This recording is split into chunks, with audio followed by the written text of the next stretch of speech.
President Trump today scolding and schooling our allies at the NATO summit for demanding that we pay to protect them from Russia while they also increase their dependence on Russia. Here he is. Germany is a captive of Russia because they supply. They got rid of their coal plants. They got rid of their nuclear. They're getting so much of the oil and gas from Russia. I think it's something that NATO has to look at. Joining us tonight, Peter Navarro, top trade advisor to the president and director of the White House National Trade Council. Peter, good to have you with us. Good evening, Lou. The president, good evening. The president putting it just straightforward and succinctly as it could be put. Germany spending billions of dollars on Russian energy while claiming to need and ask for our paid protection of Germany. What do you think? Germany is a tremendous problem both for Europe itself and for the United States in this sense, Lou. Their tariffs on our autos are 4 times higher, and their defense spending is 1/4 of what ours is, and Germany's the wealthiest country in Europe, and its spending on defense is much less than most of the other countries there. And all President Donald J. Trump is doing is pointing out these hard facts and hard truths, and going there and saying, hey, look, this isn't right. We're going to change this. And he's holding Germany accountable, as he should.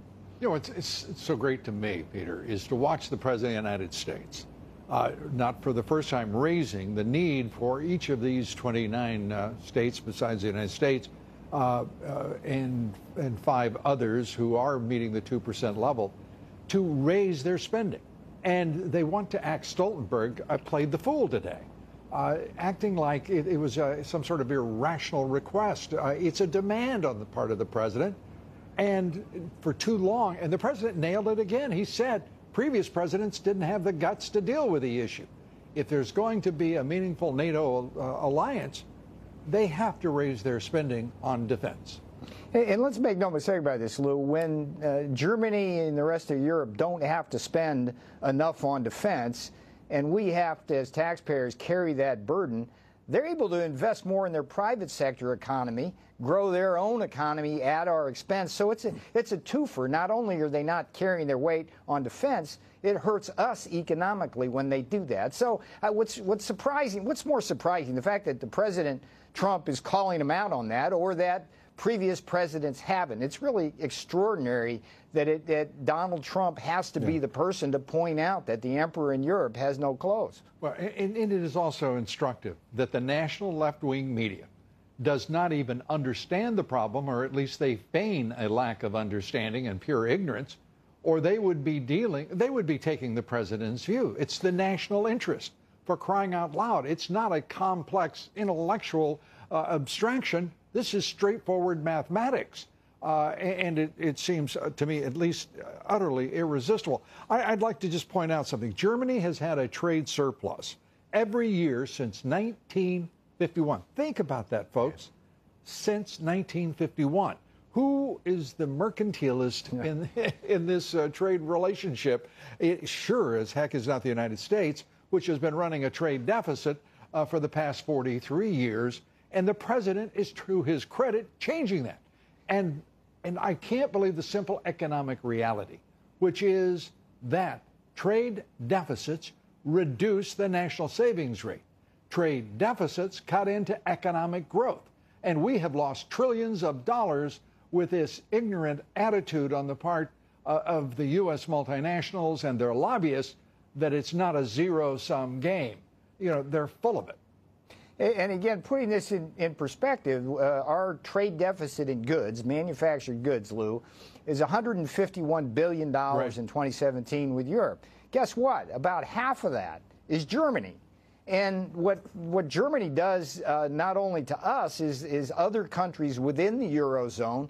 It acts as a mercantilist as well. So what Germany needs to do is spend more on the defense of the continent with us, And what it also needs to do is invest more and buy more from people that are on that continent in other countries and be a better citizen. So it's no surprise, again, that President Trump is focusing on Germany, because Germany is a big part of this unfair, non-reciprocal, unbalanced trade relationship we have with so many countries of the world. Which the president is going to balance. Exactly. And going with $200 billion more in Chinese exports to the United States, 10% tariffs on that over the course of, over the course of the next 60 days at least. We'll see how that works out.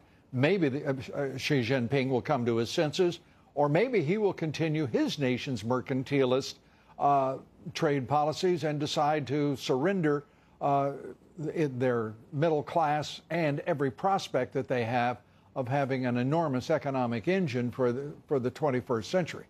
I mean, the core problem, Lou, is that over the last 15 years, China used unfair trade practices to destroy our manufacturing industries in many cases. What China has promised now to do is to capture the emerging industries of the future using these same unfair trade practices. Well, you call it unfair trade practices. I just want to insert here. Unfair trade practices, as you're using the expression, includes the theft of about $600 billion a year in intellectual property, right? Extraordinary. It's theft. It's the forced technology transfer. When an American company goes to China, they have to hand over their technology to sell into that market. They evade our export controls. Yeah. And by the way, Lou, when they run up that big trade deficit, they come back here, go into Silicon Valley and buy up those crown jewels. We can't be letting them do all of this. And President Donald J. Trump is... The president is now being challenged on Capitol Hill.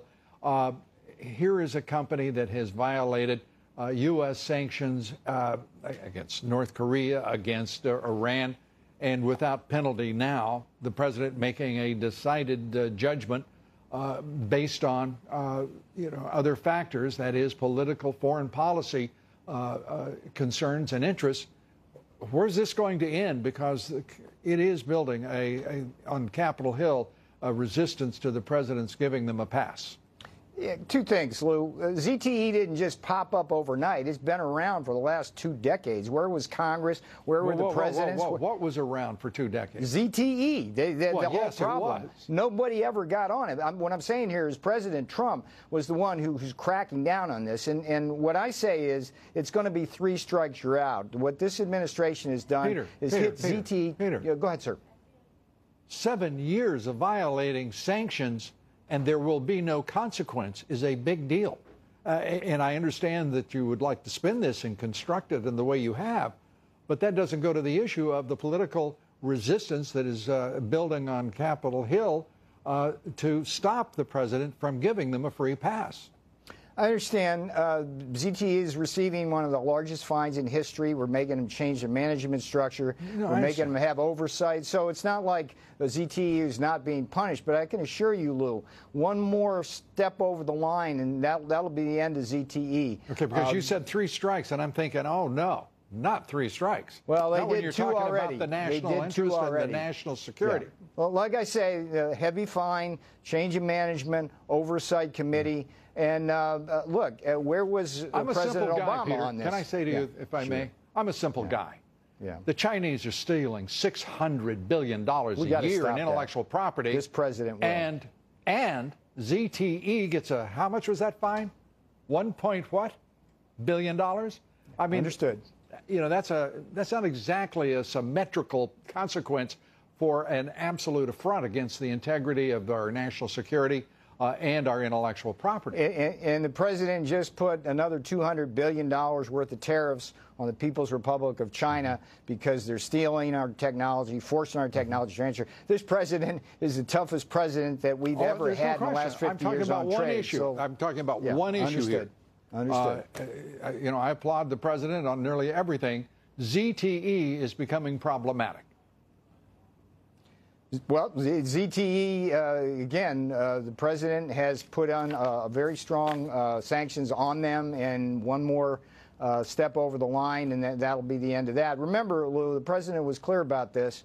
As part of the broader strategic negotiations on North Korea, the president wanted to work with Xi Jinping on this. I appreciate it. Thank you. Always good to talk with you. Good to Thanks talk so to much, you, Lou. Peter. Peter Navarro.